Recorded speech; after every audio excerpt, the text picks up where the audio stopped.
Next we will hear from our guest speaker, Isaiha Mongombe.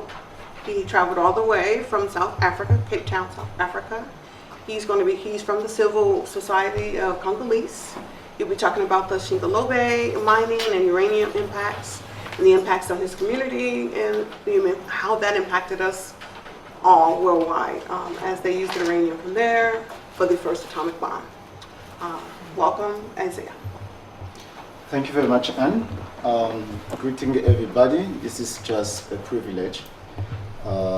This is a dream which was being there for more than 10 years to be one day here and to try to share our own way of the way we can narrate about our own story, which happened on the side of Congo, where the entire world was not aware of. Louder, please. Oh, thank you, sorry. I was saying, this is the day which is, I feel like we are privileged because this is like a dream for 10 years ago, to try one day to come in front of you, in front of the world, to share our own narrative way of what happened on our side of the story, which is linked with the missing link, the atomic bomb project of Manhattan. So we are really privileged, and then we thank you for being here first, and this is really, according to me, an historic time which we're waiting for so many years. The atomic bomb was a project which some of the people benefit because of the position of power, and some people cry and they were miserable because of the intention of the race of power of certain people, which creates a world of inequality. So that's why today, as the truth cannot be forgotten forever, as it passed more than 8 years now, we're starting coming together because we never think 1 century ago our world's gonna be a global village where everybody can come in the same room and they're trying to discuss and they talk about the main major problem concerning our humanity. So this is the time for all of us in different countries, we come, we sit, and we start to think together and see the danger of the nuclear, which not gonna be a tool to protect the power which was in the primary time of the technology of nuclear, but this is something concern our end, the end of humanity. So we cannot watch and see this happening without to do anything. So that's why you are here, to be part of this conversation, so that together we can say whoever created the nuclear project, he was wrong, and he put us in this situation where we're starting struggling, thinking hard to stop the progress of the nuclear project, which we supposed not to put so many energy today for something is so evil come to destroy our humanity. So this is something very important we wanted you to know and we wanted everybody to know about. So my topic is about the birthplace of the atomic bomb. Firstly, my name is Isaiha Mombilo. I'm the chairperson of the Congolese Civil Society of South Africa based in Cape Town, as Anne said. I'm also the chair of the South Africa Refugee-Led Network. What we do, we assist refugees in their challenge there in South Africa, and they're trying to fight xenophobia, which is really creating a chaos in South Africa. And also, we try to educate people about South Africa law and to try to check and to deal also with the matter of climate change, because we believe that Congo is the center of the game of climate change in this world. And we believe also the same Congo, he played a role of the beginning of the birth of the atomic bomb, which we are crying and complaining today. So Congo is a country which is linked with so many things. And we believe that any involvement of advanced technology, there is always blood of Congolese being involved. This is something we really concerned about. I'll give an example. In the time of the King Leopold II, so many people knows about, where they were pushing the advanced technology of automobile, by changing the technology of tire to the rubber, and it caused 10 million of Congolese people lost their life, their hands being cut because of the demands of the advanced economy of Europe by changing a technology of an automobile. So the same apply later on in the domination of nation, process or race. Congo being the only first country pay price to provide the ingredient of the atomic bomb, which make America to dominate the world today. I'm sorry for the American to say that, this is the truth. No, So this is something we need to be aware of, and we pay price in so many things of the industrial progress and technology in our world. So when we talk about industrial generation, fourth industrial generation, there is a blood of Congolese somewhere. So this is something we need all of us to understand. For not taking time, I'll go to my presentation to touch on what is about the birthplace of the atomic bomb. Congolese role in supplying uranium for the Manhattan Project started in 1921. Brought by Belgian mine company called L'Union Minière de Haut-Katanga. The primary world nuclear victim of the first atomic bomb are Congolese. Despite the scientific advance on how the nuclear weapon was a beginning of a new era of nuclear war and a death penalty of our humanity ecosystem, political influence undermined the value of the mankind existence in exchange with the power control. The signature of the TPNW today could not be in existence or a challenge to the state party if our world were dominated with a global conception of no nuke. We develop a nuclear weapon who turn to a potential danger and become a tool for secure power of nation. The Manhattan Project, which was the first nuclear power test to control other nations, creates a conflict zone in developing a safety system which results today in more than 12,000 atomic bombs around the world.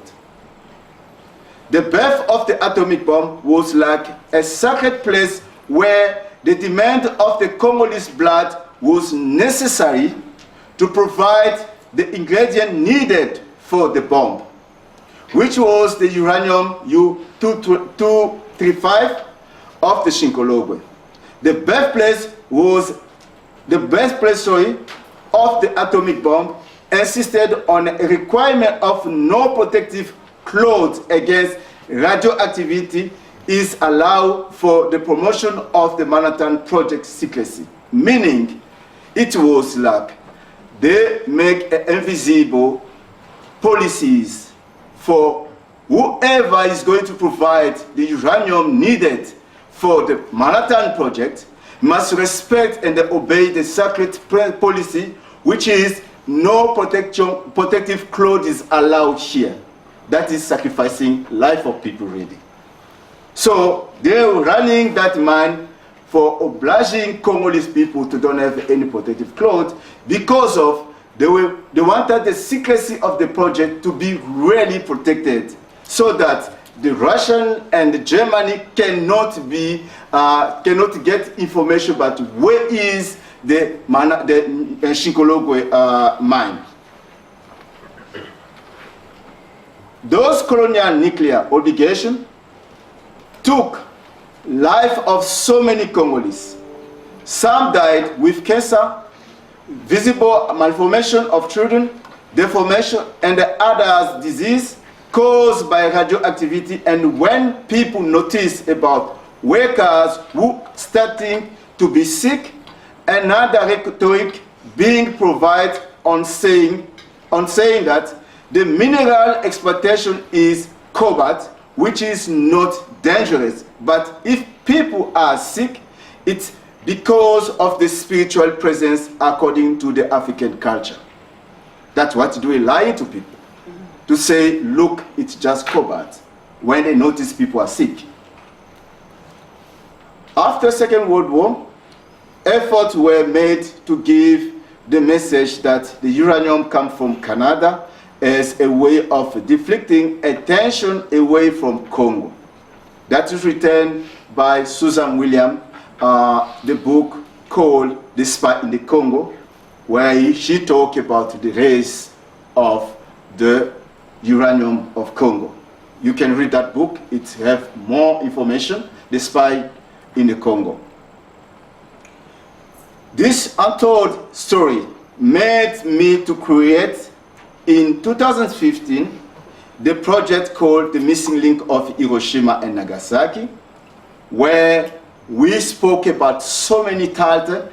Every year, having an event in the 6th of August, in the commemoration day of atomic bomb, where we touch in so many topics. And one of the latest topics of last year was humanity against nuclear waste. And we touch also, the previous one, we touch on the disaster caused by the advanced technology touching on nuclear.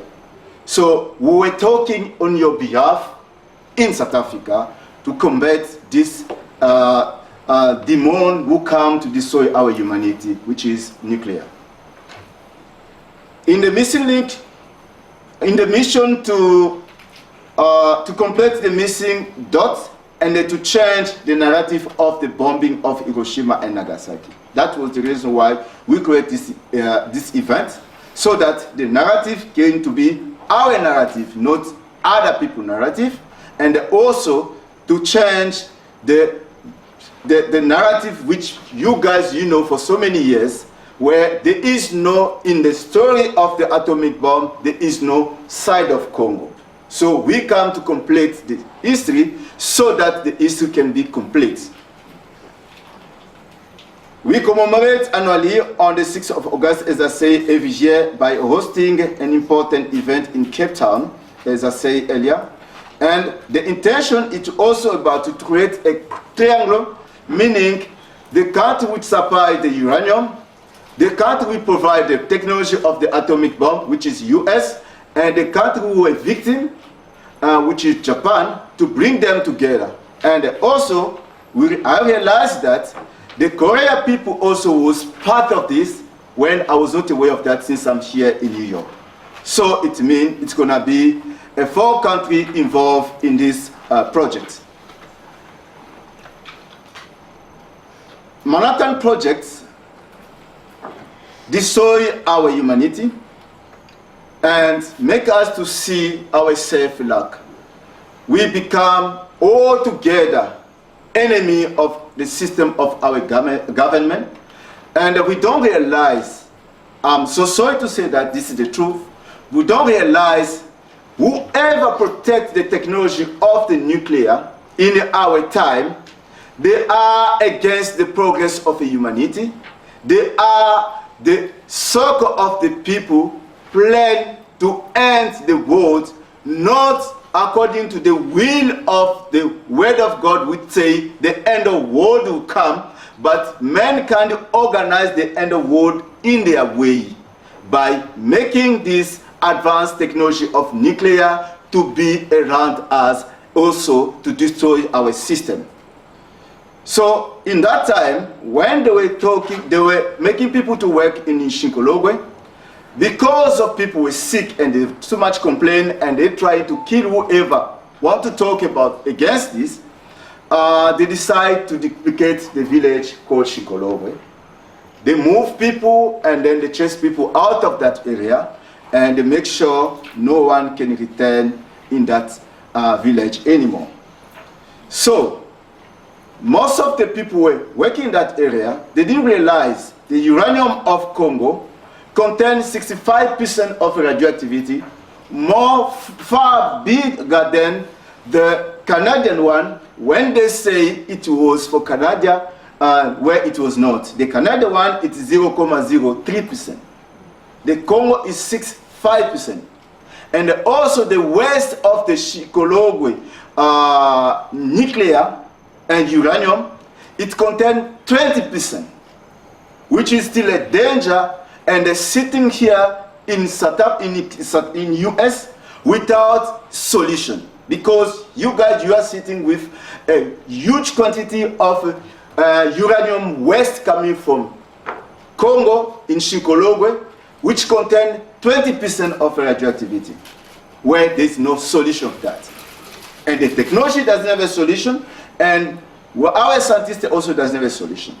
So to finish, Congo went through a serious problem all the time, and so many of you know about the war happening. The target of Congo is just about the strategic mineral which empower other countries to dominate the world. Whatever Rwanda say, whatever people trying to say, the main thing is targeting the strategic mineral, so that Congo cannot have a say about its own mineral, but they have to be quiet. And I try to approach even my government, minister of mine, to say, look, we need to promote this missing link event around the world. They told me, you cannot talk about this and we cannot touch that in our government system because we're going to have a problem with American people. Which is our own mine, Shikologwe. We don't have access in that mine. And that mine being closed, no one can go there. And being controlled by the Western, and no one have a say because it's a danger of the humanity. So this is something very serious. We talk about over and over, and it is a privilege to have this in front of you, to share with you what we suffer. But the worst thing is, since the exploitation of the uranium of Shikologwe happened, there is nothing happen in terms of resolving the problem of radioactivity there, and no one went there. Only the nuclear agency of UN been there, but their target was not to find a way to bring solution to those people who were affected or environment. They didn't care about the human, they didn't care about the environment. They care more about the interests according to their mission, which is dangerous. And we are talking about the TPNWC, people have to sign, state party have to sign that document because we want to protect our humanity. But they are not thinking about the protection for humanity, they are thinking about the protection of their objective, their mission, which we are not part of. And the rest of the world are not benefiting in that mission, in that objective, in that mandate. So it's very important for countries to sign the TPNW because this is our safety. This is the future of our children. This is the future of the next generation. This is the future of humanity. We need to push this to be signed. And any country doesn't sign this, it means they are compromising our future. They are exposing our continuity system as mankind. I thank you very much.